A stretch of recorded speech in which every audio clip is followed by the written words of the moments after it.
YouTube, what is up? We are back with another day, and we just got back from Colorado 2 days ago. Got our first Red Rocks experience, and man, it was just a beautiful, beautiful experience. I will be going back there. Something about the vibes of just that outdoor concert venue, it's really hard to beat, and that was magical. We saw Quinn there. I've seen Quinn 5 or 6 times in my life, and seeing him at Red Rocks was significantly different than seeing him at all the other venues that I've seen him. It was kind of cool to see like a performer, like that was their Super Bowl, that was their big thing, and to see the difference in production versus just a regular game day. It was kind of cool to like look at that and watch it, and it was just an amazing concert. We also hit a bunch of hikes this weekend, and we didn't get any 14 footers, but we climbed our first mountain. Got like 8,000 feet up in the air. It was pretty sickening. And it was a great peaceful reset from last week's snatches, and the body is ready to roll. Yesterday we ripped a snatch workout, just getting back into the routine of things. Didn't have a ton of time to record anything because we were rushed with all the travel, but it was a pretty sweet snatch day. We started with these snatch squat balances that KDOT programmed. I absolutely love that feel of those, really working on that overhead position. From there we went to some hip snatches, 20 minutes every minute on the minute, hip snatches, just dropping underneath the bar, and the bar finally felt like it was getting behind my head,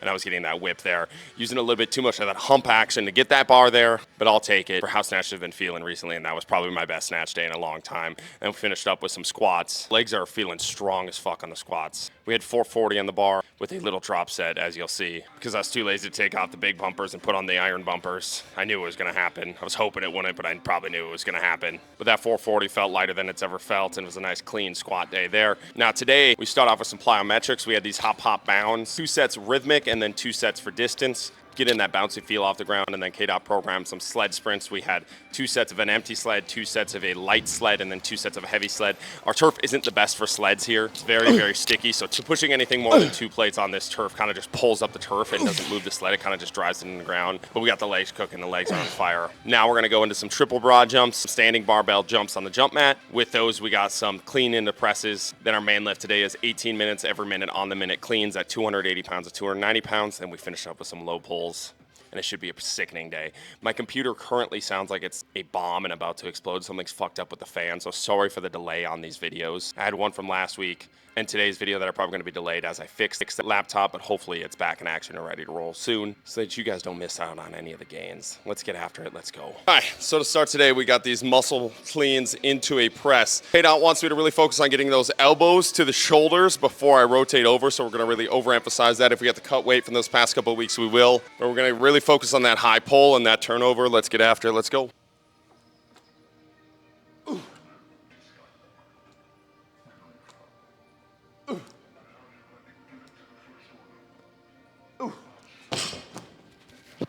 Yeah, that was much more that whippy feeling that I think he's trying for. Instead of a clean, then a press, it's all one motion. That actually felt pretty nice. So we'll add a couple weight, we'll add some pounds there and get after this next set. Let's go.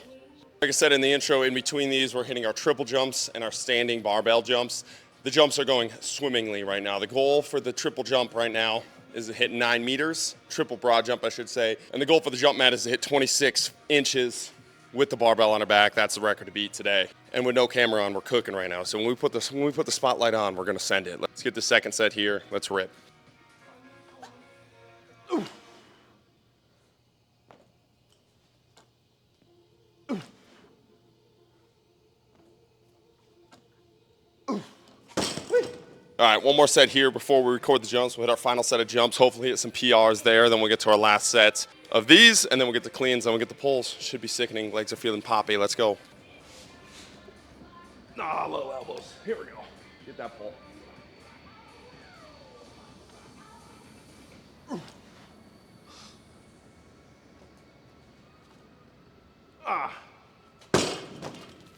Sloppy. All right, so my personal record to beat on these broad jumps is 28.8. All of my jumps so far have been around there, and I'm feeling like I got a little left in the tank. My goal is 9 meters eventually, hopefully today. That'd be pretty sickening. If I did my math right, 9 meters is 29.6, 29 feet 6 inches. I'd probably fuck that up and look like a dumbass, but that's my goal right now, 29.6. If we can get that, that'd be fucking sickening. Set the mic down here so I can send. Let's go.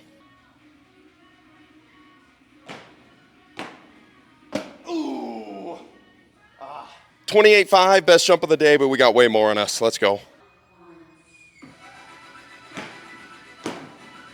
Oh, let's go. Come on. Right at 29 feet. That's a fucking PR. Let's go. We got one more jump in us. That was sickening.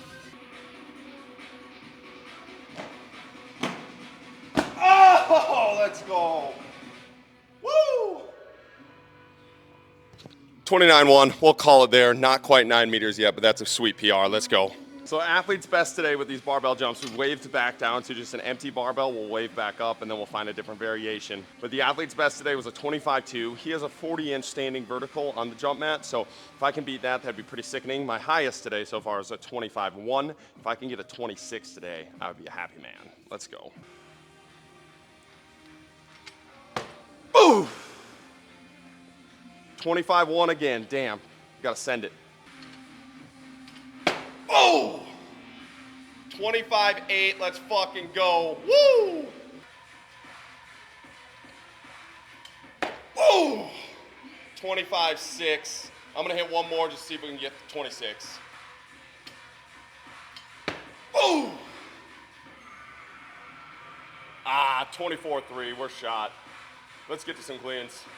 All right, well, that's why I'm not allowed to have little toys and gadgets and gamify things, because I just spent the last 20 minutes jumping, trying to get those PRs, and we had a 20-minute break from our last muscle snatch, our last muscle clean into this muscle clean. But the jumps are feeling good, the legs are feeling poppy, a little bit gassed after all those sends that we just did, but feeling pretty happy with those numbers. I got asked a question on my thoughts on the 1x20 method in the Q&As this past week. There's nothing wrong with the 1x20 method. It works. It's progressive overload. Anything that you do where you're progressively overloading the system, adding weight over and over again, starting somewhere, progressing to somewhere else, and giving your athletes gradual stimulus works. It will get your athletes stronger, it will get them better at the lifts, and it will get you results. There is no physiological negative to doing that, especially for a beginner lifter. Obviously, if you're a more advanced lifter, it's probably not going to have as much juice to squeeze out of that method as possible, unless you've really never touched those types of reps and set schemes, but for high school, college kids, it works beautifully. My only beef with it is that if I was an athlete, I would actually rather kill myself than run a 12-week block of 1x20. And I think that's something that we as coaches kind of like space apart, is like it works on paper, it makes sense and looks pretty in a program, and we can back it up with all this stuff. But at the end of the day, if the athletes fucking hate doing it, they're probably not going to do it to the max intent. And if you're in the private sector, they're probably not going to continue to come back to you. And this whole argument where coaches have online where they're like business professional and all they care about is results is kind of bullshit, because it ignores the human that is in front of you that wants to enjoy training, that wants to enjoy movement. And if you have non-analytical athletes, or you have athletes that just aren't driven by the numbers strictly, which a lot of athletes are not. Some athletes are, and it works beautifully for those athletes. You'll have athletes like myself that will literally change gyms if that's the program that I have to run for a long period of time. And you can call me mentally soft, whatever you want. I would say 80% of your athletes have a very similar mindset. And if you're in the college sector or the high school sector where they can't escape you, sure, you can push them through that box. But again, just because it works physiologically doesn't mean it's the best thing in the world or the only way to do it. And I think that's probably my biggest gripe with it, is like, yes, progressive overload works. We know progressive overload works, but you can do it in a way that doesn't make the athletes want to kill themselves. And you can get those athletes the reps and the technique work that they have in ways that are not just beating your head against the wall. And you smash your head against the wall enough times, the wall's probably going to eventually break. That doesn't make it the most efficient way to take down that wall, or the most pain-free way to take down that wall. So again, while physiologically it works, psychologically, I think there are so many better ways to do it. And again, I have no beef with the program in and of itself. I just would personally never program it with my athletes unless I have a super analytical accountant type athlete that just loves to see that incremental progress on the same things over and over again. But I would say 90% of my athletes are not like that. And I think there's different and better ways to progressively overload that are exposing the athletes to a bunch of different rep and set schemes, a bunch of different movement patterns, and a bunch of different ways to move the body that keep them psychologically stimulated while also physiologically stimulating them, while keeping the simple principle of progressive overload and continually adding stimulus on top of stimulus so the body adapts, right? So you're a beginner athlete or you're a beginner coach that just needs something that works with your athletes, it's going to work. I just don't know if it's the best way to work, and I know for sure I would not stick to a program like that without wanting to off myself the entire time. So with that being said, let's get this last set. Let's go. We got 185 on the bar.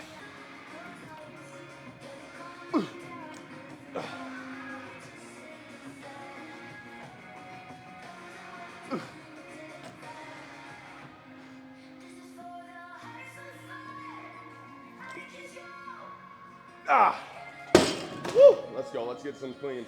All right, now we got 18 minutes, every minute on the minute. Cleans here, we start at 280 pounds. We go to 285 pounds. We end at 290 pounds. We got 6 reps at each weight, and K-Dot's really edging me. I really haven't cleaned over 315 in a couple weeks now, so hopefully we got a big PR coming up, and he's gonna start letting me send it, but he's got the collar on the dog right now, and the dog's barking, so let's rip this, let's go. Oof. Oof. A little sloppy on that front rack.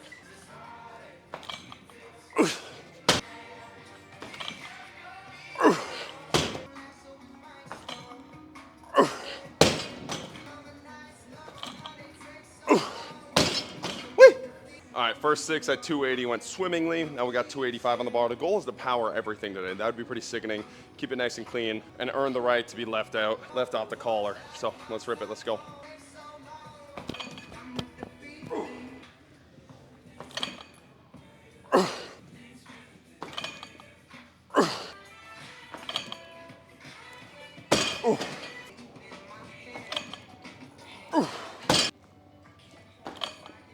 Oh, sloppy.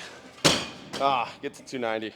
All right, 290 on the bar for the last 6. Got to clean it up just a little bit. That last rep of 280 was a little sloppy. Let's go.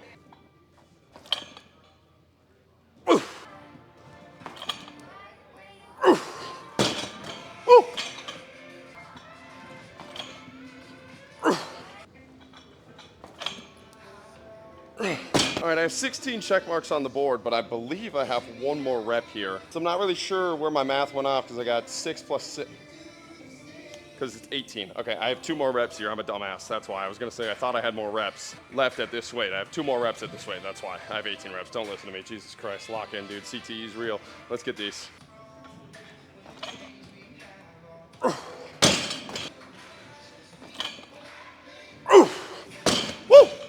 Pretty sickening clean day. Bar felt really, really light. Let's get to some pulls. Now we got the same thing we've had these past couple weeks with these low pulls. 3 sets of 3 here, 315, working all our way up to 350. Continue to make this bar feel light. Let's go.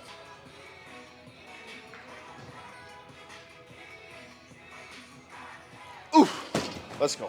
Before we rip this second set, I was asked a question if compound lifts make you a stiffer athlete and going for strength training makes you a stiff athlete. And this is something that I think is a misperception, especially in the programming stuff that I do when I talk about compound lifts making you stiff. The body is just an adaptable organism, right? You're gonna give it a stimulus, you're gonna make it run a program, and it's gonna find the fastest and most efficient way to run that program at the least amount of cost possible. It's gonna become really, really efficient at it. And the better athlete that you are, the more efficient it's gonna become at doing these tasks and the faster it's going to do that.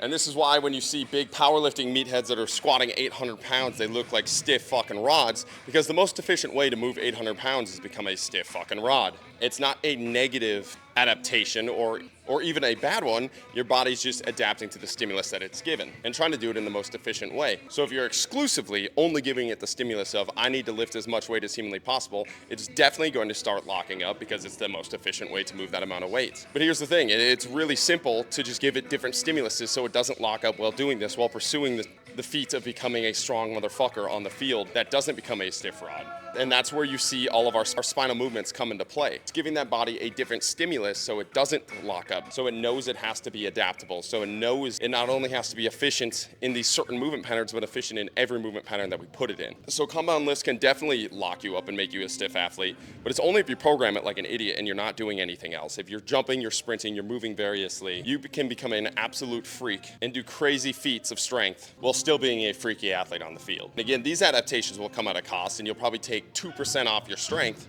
to be able to do this. But if you're an athlete or even anybody that's just not a straight power lifter, that's a beneficial adaptation. That's a beneficial cost. And as I've talked about before, even if you are a power lifter, I still believe it's a beneficial cost to take the long, slow cooking way so that you can do things in other parts of your life and that you can continue to power lift without feeling stiff and beat up all the time by just moving variously, right? So just think about your body as a supercomputer that's downloading and running the programs that you're giving it and just getting really, really good at downloading and running those programs. And if the only program you give it is to become a stiff, locked up person, it's going to do that. And it's not a negative adaptation. It's just trying to accomplish the goal that you're giving it. And all you have to do is program smart and give it various goals so that it's able to do various things, right? Let's get the second set. Let's go.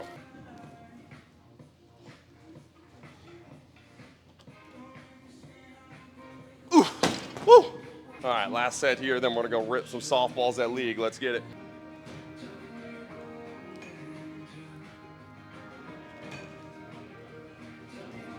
Woo! Woo! Let's go. That's a freaking day. Might even get a bench day in tomorrow and get those pecs popping. We got a Hawaii trip coming up in July, and we got to get absolutely peeled for that, so the upper body's got to come back. Appreciate you guys watching. Keep chopping wood.